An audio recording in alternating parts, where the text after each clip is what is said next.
दोस्तों, वह वतन से वफादारी का सबूत मांगते हैं। वह वतन से वफादारी का सबूत मांगते हैं।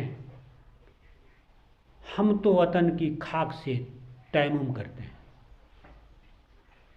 हम अपने देश की मिट्टी को इतना प्यार करते हैं और इतना पवित्र मानते हैं कि इस मिट्टी से तयम्मुम करके हम अपने आप को पाक और पवित्र समझते हैं। अब इससे बड़ा वतन परस्ती का सबूत और क्या हो सकता है। मेरा सीधा इशारा है बीजेपी के लोगों पर, बीजेपी माइंडेड जो कि देश में नफरत का फैलाने का एक सैलाब चला रहे हैं। एक पूरा ऑर्गेनाइजेशन है जो देश में कम्युनिटी को कम्युनिटी से अलग करने का एक षड्यंत्र और साजिश चलाता है, उसके खिलाफ है। जैसा कि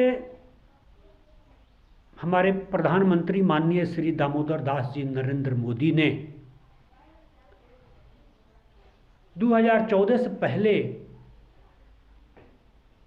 जो कुछ भी कहा था उनको मैं आपके समक्ष रख रहा हूं, कुछ तथ्यों को जुटा करके आपके सामने लाया हूं। आपको भी उस पर गौर करना है। अब इन मुद्दों पे बात नहीं होती। आप गौर कीजिएगा कि उन्होंने जो कुछ भी कहा है उसका उल्टा किया है और उल्टा हुआ है, और वह इस तरह से है। नंबर एक,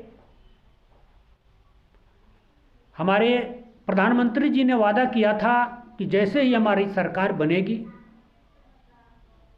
सरकार बनने के बाद 2022 तक किसानों की आमदनी दोगुनी हो जाएगी। और एमएसपी की गारंटी नहीं मिल सकी। कृषि कानून किसानों के विरुद्ध ऐसा लाया गया कि उस कृषि कानून को वापस कराने के लिए हमारे 800 किसानों ने अपनी शहादत पेश की, तब जाकर के वो कृषि कानून हटा, जो कि देश विरोधी था, किसान विरोधी था, गरीब विरोधी था और हमारे देश की गरीब जनता के विरुद्ध था। नंबर 2, उन्होंने वादा किया था कि 100 दिन में जब हमारी सरकार बनेगी तो 100 दिन के अंदर स्विस बैंक से काला धन ला करके और देश के लोगों में वितरण करूंगा। उन्होंने कहा था कि कांग्रेसियों ने देश को लूट करके स्विस बैंक में पैसे जमा किए हैं और उन तमाम काले धन को मैं लाऊंगा और मुझे 100 दिन का मोहलत दिया जाए। 100 दिन नहीं, 9 साल पूरे हो गए, लेकिन अभी तक नहीं किसानों की आमदनी दोगुनी हुई और नहीं काला धन ही वापस आया। नंबर 3, उन्होंने कहा था कि हर साल 2 करोड़ युवाओं को रोजगार दूंगा। कई करोड़ लोग हमारे देश के युवा बेरोजगार हो गए, जो कि एक रोजगार और नौकरी की उम्मीद थी। उस नौकरी के उम्मीद को, युवाओं के सपना को भी उन्होंने चकनाचूर कर दिया। और सेना में बहाली से लेकर जो हमारे देश के सैन्य शक्ति का शौर्य समझा जाता है, उसको भी उन्होंने अग्निवीर पर यानी 4 साल के कॉन्ट्रैक्ट नौकरी पर ले आकर खत्म कर दिया। वो भी नहीं।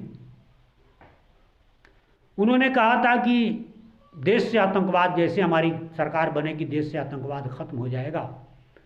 और सरकार बनने के बाद बीजेपी के शासनकाल में पुलवामा घटना हुआ, आप लोगों को याद होगा, 14 फरवरी को। ये भी नहीं, आतंकवाद भी खत्म नहीं हुआ। बिल्कुल फेलियर और असफल प्रधानमंत्री। उसके बाद उन्होंने कहा था कि भारत की इकोनॉमी 5 ट्रिलियन होगी। भारत की इकोनॉमी को $5 ट्रिलियन करूंगा। इतना बड़ा उन्होंने सपना देश के लोगों को सब्ज बाग दिखाया था, ये भी खत्म, ये भी नहीं कर पाए। नंबर 6, महंगाई कम कर दूंगा। महंगाई इस कदर दुनिया के चरम तमाम देशों से चरम सीमा पर भारत की महंगाई है कि आटे पर, दाल पर, दही पर, घी पर, पानी पर, हर चीज़ पर इतना ज़्यादा जीएसटी भर दिया गया है कि आज एक सिलेंडर जो 400 रुपये में मिलता था अब 1200 रुपये में मिल रहा है। और इसका पैसा कहाँ जा रहा है भाई?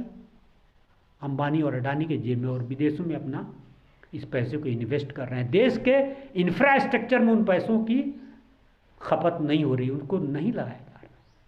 ये हमारे यहाँ देश के प्रधानमंत्री जिन्होंने वादा किया था, ये भी खत्म, महंगाई भी नहीं कम हुआ, चरम पर है। देश के लोग भूखमरी, कुपोषण का शिकार हो करके और बीमारी की वजह से मर रहे हैं।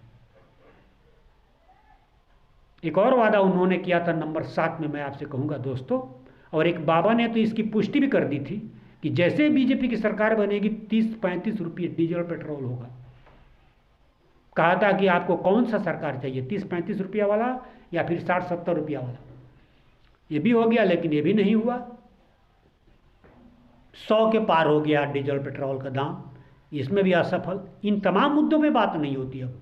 उसके बाद ये भी एक वादा था कि स्विस बैंक को जब मैं जो लूट करके वहाँ पर पैसे देश के लोग जमा किए हैं उसको मैं लाऊंगा तो प्रत्येक भारतीय के खाते में 15-15 लाख रुपये आएंगे। 15 लाख रुपया भी नहीं आया मेरे दोस्तों। इस मुद्दे पर भी प्रधानमंत्री बात नहीं करते। दूसरा बात उन्होंने कहा था कि 2022 तक प्रत्येक परिवार को पक्का मकान होगा। प्रत्येक परिवार जिसके घर पर छत नहीं है उस 2022 तक प्रत्येक परिवार को पक्का मकान होगा। 2023 चल रहा है। और एक और इसमें नया एक उसका उल्टा करते हैं, जितने भी वादा करते हैं प्रधानमंत्री उसके उल्टा करते हैं। और वो ये हुआ कि आज बने बनाए घर पर, जो कि सरकारी मद से अगर कहीं बना है तो उस पर बुलडोजर चलाया जा रहा है। एक बुलडोजर संस्कृति का उदय हमारे देश में इस सरकार ने किया, जिसमें किसी भी जुडिशरी की जरूरत, न्यायपालिका की जरूरत नहीं है। बस सीओ बीडीओ कह दिए और हमारे सीएम साहब कह दिए बुलडोजर चला दो, ये हो गया।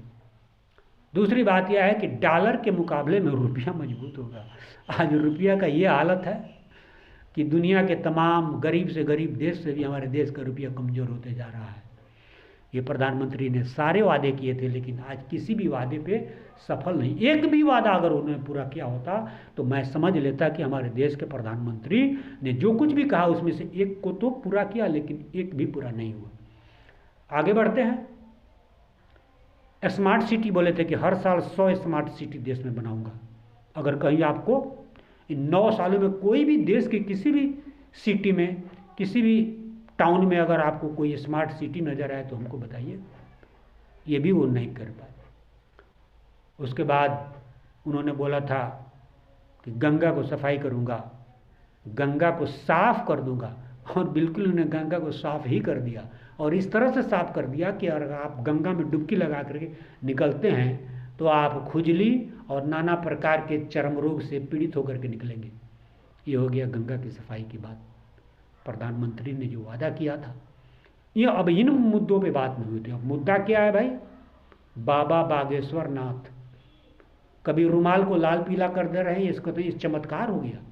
बाबा तो जो कह देते हैं वो पूरा होता है। अब धर्म पे बात होती है। अंबानी और अडानी, जिसको मैं अंबानी अडानी ग्रुप को मैं ईस्ट इंडिया कंपनी 2 के नाम से बोलता हूँ, और ये east India 2 company Adani Ambani group के जितने भी चैनल है सबको फ्री कर दिया गया है कि दिन रात तुम हिंदू मुसलमान के नाम पर डिबेट करा करके देश के युवाओं को, लोगों में इतना नफरत भर दो कि लोग आपस में लड़ करके मरते रहें, और हम भारत के संपत्ति को लूट करके विदेशों बैंकों में ले आकर के जमा करते हैं, मॉरिशस और दुनिया के अन्य देशों में। आए दिन आप लोग इस बात को सुनते हैं मेरे दोस्तों। तो इसलिए मैं आपसे कहूँगा कि आप लोग इस बात को ध्यान दें कि हमारा देश मजबूत हो रहा है कि कमज़ोर हो रहा है।